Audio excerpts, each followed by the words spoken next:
Hi hello അസ്സാം വലൈക്കും. എല്ലാവർക്കും ഹനാസ് കിച്ചണിലേക്ക് സ്വാഗതം. ഇന്നത്തെ റെസിപ്പി ഒരു ബിരിയാണിയുടേതാണ്. അപ്പോൾ ബിരിയാണീൻ്റെ റെസിപ്പി ഒരുപാട് ആൾക്കാർക്ക് ഇഷ്ടമായെന്ന് പറഞ്ഞു. ഇന്ന് ഞാൻ ഉണ്ടാക്കുന്നത് മാംഗ്ലൂർ സ്റ്റൈലിലുള്ള ഒരു ബിരിയാണിയാണ്. ബ്യാരി ബിരിയാണിയാണിത്. അപ്പോൾ ഇതെങ്ങനെ ഉണ്ടാക്കുന്നത് നോക്കാം. അപ്പോൾ ചാനൽ ഒരുപാട് വെറൈറ്റി ആയിട്ടുള്ള ബിരിയാണി അപ്ലോഡ് ചെയ്തിട്ടുണ്ട്. താല്പര്യമുള്ളവർ കണ്ടു നോക്കാം. അതിൻ്റെ പ്ലേലിസ്റ്റ് ആക്കി വെച്ചിട്ടുണ്ട്. അപ്പോൾ വീഡിയോയിലേക്ക് കിടക്കാം. അപ്പോൾ ഇവിടെ ഞാൻ ഓരോന്ന് സ്റ്റെപ്പ് ബൈ സ്റ്റെപ്പായിട്ട് തന്നെ പറയുന്നുണ്ട്. അപ്പോൾ ഇതുപോലെ ഫോളോ ചെയ്താൽ നിങ്ങൾക്കും ഈസി ആയിട്ട് തന്നെ ഉണ്ടാക്കാൻ പറ്റും. നമുക്ക് ആദ്യം വെജിറ്റബിൾസൊക്കെ ഒന്ന് കട്ട് ചെയ്ത് മാറ്റാം. അപ്പോൾ ഇവിടെ തക്കാളി, പച്ചമുളക്, ഇഞ്ചി, വെളുത്തുള്ളി, മല്ലിയില, പിന്നെ ഇതാ പുതിനയും കൂടി എടുത്തിട്ടുണ്ട്. അപ്പോൾ ഇതെല്ലാം നമുക്ക് കട്ട് ചെയ്ത് മാറ്റി വെക്കാം. അപ്പോൾ വെജിറ്റബിൾസൊക്കെ ഇതുപോലെ കട്ട് ചെയ്ത് റെഡിയാക്കിയ ശേഷം നമുക്ക് ഇനി ഉണ്ടാക്കേണ്ടത് മസാലയാണ്. മസാല ഏതൊക്കെ മസാല എന്നുള്ളത് ഞാൻ ഫസ്റ്റ് തന്നെ ഒരു സ്ക്രീനിൽ എഴുതിയിട്ടുണ്ട്. അതാണ് നമുക്ക് വേണ്ടത്. അപ്പോൾ നമുക്ക് അതിനായിട്ട് ഇവിടെ ഒരു പാൻ വെച്ചിട്ടുണ്ട്. അതിലേക്ക് ഓരോ ഇൻഗ്രീഡിയൻസ് ഇട്ട് കൊടുക്കാം. അപ്പോൾ ഇവിടെ ആദ്യം ഇടുന്നത് മല്ലിയാണ്. പച്ചമല്ലി 2 ടേബിൾ സ്പൂൺ ഇട്ടിട്ടുണ്ട്. ഇനി ഇതിലേക്ക് നമ്മൾ 1 ടീസ്പൂൺ പെരിഞ്ജീരകമാണ് ചേർത്ത് കൊടുക്കുന്നത്, വലിയ ജീരകം. പിന്നെ ഇതാ ഷാജീരകം ചേർത്ത് കൊടുക്കുന്നുണ്ട്. ഒരു 1/2 ടീസ്പൂണോളം ഷാജീരകം ഇട്ടിട്ടുണ്ട്. പിന്നെ ഇത് ജാതിക്കയാണ് ചേർത്തിട്ടുണ്ട്. ഒരു ചെറിയ പീസ് ജാതിക്ക ഇട്ടിട്ടുണ്ട്. ഇനി ഇതാ ചെറിയൊരു കഷ്ണം പട്ട ഇട്ടിട്ടുണ്ട്. പിന്നെ 2 ഏലക്ക ഇട്ടിട്ടുണ്ട്. പിന്നെ 5 പീസോളം കറാമ്പൂ ഇട്ടിട്ടുണ്ട്. ഇനി 1 ടീസ്പൂൺ കുരുമുളക്, പകുതി തക്കോലമാണ് എടുത്തിട്ടുള്ളത്. ഇനി ഇതെല്ലാം കൂടി നന്നായിട്ടൊന്ന് ചൂടാക്കി എടുക്കാം. ചൂടായ ശേഷം നമുക്ക് ഫ്ലെയിം ഓഫാക്കി ഇതൊന്ന് പൊടിച്ചെടുക്കാം. നമ്മുടെ ബിരിയാണീൻ്റെ മസാലയാണിത്. അപ്പോൾ ഇത് പൊടിച്ചെടുത്ത് റെഡിയാക്കിയെടുക്കാം. ഇനി സെക്കൻഡ് സ്റ്റെപ്പ് എന്ന് പറഞ്ഞത് നമ്മുടെ മല്ലിയൊക്കെ നന്നായിട്ടൊന്ന് അരച്ചെടുക്കണം. അപ്പോൾ ഒരു പിടിയോളം മല്ലി എടുത്തിട്ടുണ്ട്. ഒരു 10 ലീഫ് പുതിന എടുത്തിട്ടുണ്ട്. പിന്നെ ഇതാ 4 പച്ചമുളകും എടുത്തിട്ടുണ്ട്. ഇത് നന്നായിട്ടൊന്ന് അരച്ചെടുക്കാം. പച്ചമുളക് കുറച്ച് എരിവുള്ളതാണ്. അപ്പോൾ അത് നന്നായി അരച്ച ശേഷം മാറ്റി വെക്കാം. ഇനി ഇതേ മിക്സിയിലോട്ട് തന്നെ ഞാനിതാ ഒരു കഷ്ണം ഇഞ്ചി എടുത്തിട്ടുണ്ട്. ഇനി ചുവന്ന മുളക് 2 എടുത്തിട്ടുണ്ട്. അപ്പോൾ ഇത് കശ്മീരി മുളകാണ്. അത് 2 എടുത്തിട്ടുണ്ട്. ഇനി നമ്മൾ വെളുത്തുള്ളിയാണ് എടുക്കുന്നത്. അത് ഒരു കുടം വെളുത്തുള്ളി ഫുള്ളായിട്ട് എടുത്തിട്ടുണ്ട്. ഇനി നമുക്കിതെല്ലാം കൂടി നന്നായിട്ട് അരച്ചിട്ട് മാറ്റി വെക്കാം. ഇനി ഇതാ നമ്മൾ മസാല ഉണ്ടാക്കുന്ന പാത്രത്തിലോട്ട് കുറച്ച് നെയ്യ് ഒഴിച്ചു കൊടുക്കാം. ഒരു 3-4 ടേബിൾ സ്പൂൺ നെയ്യ് ഒഴിച്ചിട്ടുണ്ട്. ഇതിലേക്ക് നമ്മൾ കട്ട് ചെയ്ത് വെച്ച സവാള ചേർത്ത് കൊടുക്കാം. അപ്പോൾ ഇത് ഒരു സവാളയാണ്, ഫുള്ളായിട്ട് നമ്മൾ എടുത്തില്ല. നമ്മൾ ഇതിലേക്ക് 4 സവാള മാറ്റി വെച്ചിട്ടുണ്ട്. അപ്പോൾ ഇത് ഒരു സവാള നമ്മൾ ഇതുപോലെ നന്നായിട്ടൊരു ബ്രൗൺ കളർ ആവുന്നവരെ വഴറ്റി മാറ്റി വെക്കാം. ഇനി ഇതിലേക്ക് ഇതാ കുറച്ച് കാഷ്യൂനട്ടാണ് എടുത്തിട്ടുള്ളത്. അതൊന്ന് വറുത്തെടുക്കാം. പിന്നെ ഇതാ കുറച്ച് മുന്തിരി ഇട്ട് കൊടുത്തിട്ടുണ്ട്. അതും കൂടി ഒന്ന് വറുത്തതിന് ശേഷം കോരിയെടുക്കാം. അപ്പോൾ നമ്മുടെ ഗാർണിഷിനും ഇടയ്ക്കെല്ലാം ഇടാൻ വേണ്ടിയിട്ടാണ് അതൊക്കെ റെഡിയാക്കി വെച്ച്. പിന്നെ ഇതാ നമ്മൾ ഇതേ പാത്രത്തിലോട്ട് തന്നെ നമ്മൾ കട്ട് ചെയ്ത് വെച്ച സവാള ചേർത്ത് കൊടുക്കുക. അപ്പോൾ സവാള ഇത് 3 വലിയ സവാളയാണ്, അത് ഇട്ടിട്ടുണ്ട്. പിന്നെ ഇതിൻ്റെ കൂട്ടത്തിൽ തന്നെ നമ്മൾ തക്കാളിയും ചേർത്ത് കൊടുക്കുക. ഇത് 3 തക്കാളിയാണ്, വലിയ 3 തക്കാളി. ഇനി ഇത് നന്നായിട്ടൊന്ന് ഇളക്കിയെടുത്ത് നമുക്കിത് വേവിച്ചെടുക്കുക വേണ്ടത്. ഒന്നുകിൽ ഇതുപോലെ പാനിലിട്ടിട്ട് തന്നെ വേവിക്കുക, അല്ലെങ്കിൽ നമുക്ക് പെട്ടെന്നാവാൻ വേണ്ടിയിട്ട് കുക്കറിലിട്ടിട്ടും വേവിച്ചെടുക്കാൻ പറ്റും. ഇത് ഒന്ന് വെന്ത് ഉടഞ്ഞ പോലെ അങ്ങനെയാണ് വേണ്ടത്. പിന്നെ ഇതാ ഞാനിതിലേക്ക് കുറച്ച് മല്ലിയിലയും കൂടി ചേർത്തിട്ടുണ്ട്. ഒരു പിടിയോളം മല്ലിയിലയും ഇട്ട് പിന്നെ കുറച്ച് ഓയിലും കൂടി ചേർത്തിട്ടുണ്ട്. നമ്മളിതിൽ നെയ്യൊക്കെ ചേർത്തതാണ്. അത് കുറഞ്ഞിട്ടുണ്ടെന്ന് തോന്നിയിട്ടുണ്ടെങ്കിൽ നമുക്കിതാ കുറച്ച് നെയ്യും കൂടി ഓയിൽ കൂടി ഇട്ടിട്ട് നമുക്കതൊന്ന് വേവിച്ചെടുക്കാം. അപ്പോൾ മസാല റെഡിയാകുന്ന ഈ ഒരു സമയത്ത് നമുക്കിതാ ചോറ് ഉണ്ടാക്കാം. ചോറ് ഇതിവിടെ ഊറ്റിയെടുത്തിട്ടാണ് ഉണ്ടാക്കുന്നത്. അപ്പോൾ കുറച്ച് കൂടുതൽ തന്നെ വെള്ളം ഒഴിച്ചിട്ടുണ്ട്. ഇതിലേക്ക് 3 ബേ ലീഫ് ഇട്ടിട്ടുണ്ട്. പിന്നെ ഒരു കഷ്ണം പട്ട, 3 പീസോളം കറാമ്പ് ഇട്ടിട്ടുണ്ട്, ഏലക്ക ഇട്ടിട്ടുണ്ട്. പിന്നെ ഒരു പകുതി ചെറുനാരങ്ങ ഒന്ന് പിഴിഞ്ഞിട്ട് നമുക്കിതൊന്ന് ഇളക്കിയെടുക്കാം. അപ്പോൾ ചെറുനാരങ്ങ പിഴിയുമ്പോൾ ഇതിൻ്റെ കുരു പെടാതെ നമ്മൾ ശ്രദ്ധിക്കണം കേട്ടോ. അപ്പോൾ ഒരു ചെറിയൊരു കയ്പ്പ് രുചി വരും. അപ്പോൾ അത് മാറ്റിയെടുക്കാം. ഇനി നമ്മൾ കഴുകി വൃത്തിയാക്കി വെച്ച ബസ്മതി റൈസ് ഇതിലേക്ക് ഇട്ട് കൊടുക്കാം.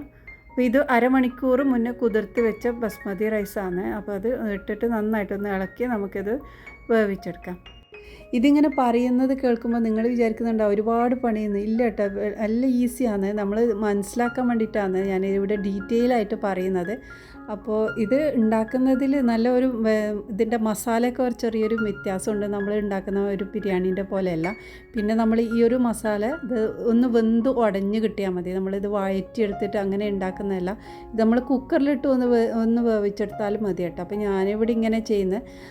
ഇനി ഇതാ നമ്മൾ ഉള്ളി തക്കാളിയൊക്കെ ഇത് വഴന്ന് വന്ന സമയത്ത് ഇതിൽ നിന്ന് പകുതി ഞാൻ മാറ്റി വെക്കുന്നുണ്ട്. നമ്മൾ ഇത് അരച്ചെടുക്കാൻ വേണ്ടിയിട്ടാണ്.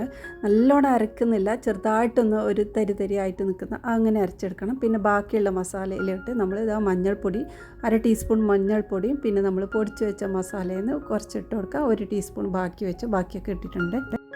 പിന്നെ നമ്മൾ അരച്ച് വെച്ച എല്ലാ മസാലയും ഇതിലേക്ക് ചേർത്ത് കൊടുക്കുക. നമ്മൾ അരച്ച് വെച്ച വെളുത്തുള്ളി, ഇഞ്ചി, മുളക്, പിന്നെ പച്ചമുളകിൻ്റെ ആ ഒരു പേസ്റ്റും കൂടി ഇതിലേക്ക് ചേർത്തിട്ടുണ്ട്. നമ്മൾക്ക് ഇത് വേണമെങ്കിൽ ഒന്നിച്ച് അരച്ചെടുക്കാനും പറ്റൂട്ടോ. ഇപ്പോൾ ഇതൊക്കെ നമ്മൾ ഒന്നിച്ചിട്ടിട്ട് ഒന്ന് വാട്ടിയെടുക്കുന്നത് തന്നെയാണ്. എൻ്റെ മിക്സി കുറച്ച് ചെറുതായതുകൊണ്ട് ഞാൻ 2 പ്രാവശ്യമായിട്ട് ചെയ്തതന്നേ ഉള്ളൂ. ഇനി ഇതെല്ലാം കൂടിയിട്ട് നന്നായിട്ടൊന്ന് വഴറ്റിയെടുക്കാം. അപ്പോൾ ആ ഒരു ഗ്യാപ്പിൽ നമ്മുടെ ചോറൊക്കെ ഇവിടെ റെഡി ആയിട്ടുണ്ട്. അത് ഊറ്റി മാറ്റി വെച്ചിട്ടുണ്ട്.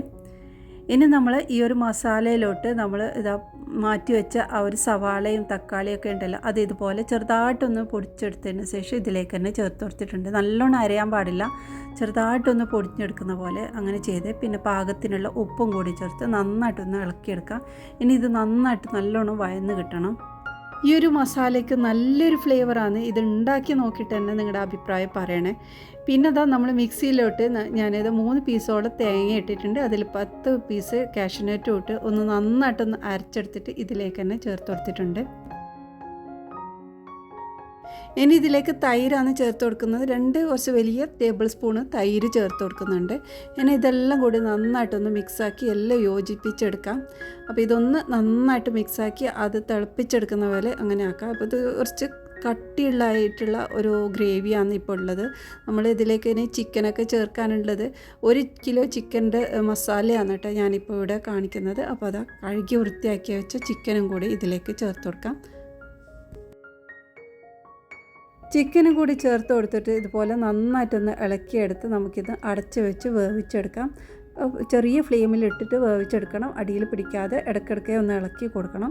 അപ്പോൾ ഇതിൽ കുറച്ചൊന്ന് വെള്ളം പോലെ ഉണ്ടെങ്കിൽ അതൊന്ന് വറ്റിച്ചെടുക്കുന്നത് വരെ നമ്മൾ തിളപ്പിച്ചെടുക്കേണ്ടതാണ്. പിന്നെ ഞാനിതിലേക്ക് 1 ടീസ്പൂണ് കസൂരി മേത്തിയാണ് ചേർത്ത് കൊടുത്തത്. പിന്നെ നമ്മൾ ഫ്രൈ ചെയ്ത് വെച്ച സവാളയിൽ നിന്ന് കുറച്ച് ഇതിലേക്ക് ഇട്ടിട്ടുണ്ട്. അതും കൂടി ഇട്ട് ഒന്ന് നന്നായിട്ടൊന്ന് ഇളക്കിയെടുക്കാം. മസാല നല്ലോണം ലൂസാവാതെ കുറച്ചൊന്ന് ഡ്രൈ ആയിട്ട് പോലെയാണ് നമുക്ക് കിട്ടേണ്ടത്. കുറച്ച് സമയം തന്നെ തിളപ്പിച്ച് അതിൻ്റെ വെള്ളം ഉണ്ടെങ്കിൽ അത് വറ്റിച്ചെടുക്കണം. ഇനി ഇതിലേക്ക് കുറച്ച് മല്ലിയില ചേർത്ത് കൊടുക്കാം. ഇനി ഇതിൻ്റെ മുകളിലോട്ട് നമ്മൾ വേവിച്ച് വെച്ച ചോറ് ഇട്ട് കൊടുക്കാം. അപ്പോൾ ചോറ് ഇട്ട് ഒന്ന് ലെവലാക്കിയ ശേഷം നമ്മുടെ മല്ലിയില, പുതിന ഒക്കെ ഇതിലേക്ക് ഇട്ടാം. പിന്നെ സവാളയും ചേർത്ത് കൊടുക്കാം. അപ്പോൾ ഈ ഒരു ചോറ് ഉണ്ടാക്കുമ്പോൾ ഞാൻ അധികം ഓയിലൊന്നും ചേർക്കാതെയാണ് ഉണ്ടാക്കിയത്. അപ്പോൾ നിങ്ങൾ ഓയിൽ വേണമെങ്കിൽ ഓയിലിടാം. അപ്പോൾ നിങ്ങൾക്ക് എൻ്റെ ചാനൽ കണ്ടുകൊണ്ടിരിക്കുന്ന സമയത്ത് ഇഷ്ടമാണെന്നുണ്ടെങ്കിൽ ഒന്ന് സബ്സ്ക്രൈബ് ചെയ്ത് സപ്പോർട്ട് ചെയ്യണേ. കൂടെ ബെൽ ബട്ടണും കൂടി പ്രസ് ചെയ്താൽ ഞാനിടുന്ന പുതിയ വീഡിയോസിൻ്റെ നോട്ടിഫിക്കേഷൻ നിങ്ങൾക്ക് ലഭിക്കും. പിന്നെ നമ്മൾ എടുത്തു വെച്ച ആ ഒരു മസാലപ്പൊടി ഉണ്ടല്ലോ, അതും ഇതിൻ്റെ മുകളിലോട്ട് ഇട്ട് കൊടുത്തിട്ടുണ്ട്. പിന്നെ ബാക്കിയുള്ള ചോറ് ഇതിൻ്റെ മുകളിലോട്ട് ഇട്ട് കൊടുക്കാം. അപ്പോൾ സംഭവം എല്ലാ ചോറും എല്ലാം ഇട്ട് റെഡിയാക്കി എടുത്തിട്ടുണ്ട്. ഇനി നമ്മൾ മസാലപ്പൊടി ഒന്നും കൂടെ ഇതിൻ്റെ മുകളിലോട്ട് ഒന്ന് വിതറി കൊടുക്കുക. പിന്നെ മല്ലിയില, പുതിന, പിന്നെ കാഷ്യൂനട്ട്, മുന്തിരി എല്ലാ സംഭവവും ഇതിലേക്ക് ഇട്ട് കൊടുക്കുന്നുണ്ട്. ഇനി ഒന്ന് അടച്ച് വെച്ച് 1 അരമണിക്കൂറെങ്കിലും നമ്മളിതൊന്ന് ദം ചെയ്തെടുക്കാം.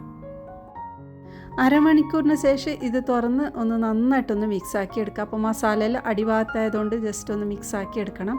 അപ്പോൾ ഈ ഒരു രീതിയിലുള്ള ചോറ് നിങ്ങൾ ഇതുവരെ ഉണ്ടാക്കി നോക്കിയിട്ടില്ലെങ്കിൽ ഒന്ന് ട്രൈ ചെയ്തിട്ട് നിങ്ങളുടെ വിലയേറിയ അഭിപ്രായം അറിയിക്കണേ. മാംഗ്ലൂർ ഭാഗത്തുള്ള ഒരു ഫേമസ് ആയിട്ടുള്ള ബിരിയാണിയാണ്. അപ്പോൾ ഇത്രയുള്ള ഇന്നത്തെ വീഡിയോ. നിങ്ങൾക്ക് ഇഷ്ടമായിട്ടുണ്ടെങ്കിൽ സപ്പോർട്ട് ചെയ്യണേ. ഇനി അടുത്ത നല്ല റെസിപ്പിയുമായി വീണ്ടും വരാം. ബൈ.